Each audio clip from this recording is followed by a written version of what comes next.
Ginikanan sa magtiayong dive enthusiast nga na missing sa pagkalunod sa usa ka yate dito sa kadagatan sa Palawan, nanawagang matabangan sila aron malukit ang ilang nahimutangan.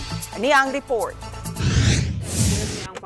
Balisa og emosyonal ang magtiayong Oscar og Cherry Cubian nga nahinabi namo pinaagi sa video call. Hangtod karon, nagpaabot pa silang balita kabahin sa ilang anak ug umagad ang dive yacht nga MY Dreamkeeper migikan unta sa San Remigio, Cebu niadtong Abril 27. Apan nalunod kini sa kadagatan sa may Tubataha Reef niadtong Abril 30. Sa search and rescue operations sa Coast Guard ug ubang mga ehensya na rescue ang 28 ka mga tao.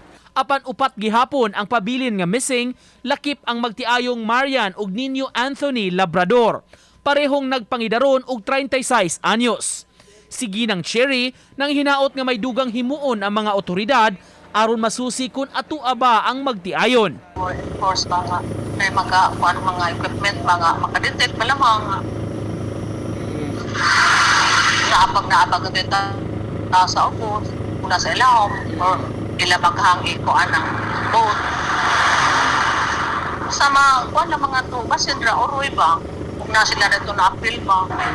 Gusto naman din ako, sir, mudawat, para may sa dangatan naman, basta makakita naman ako, sir.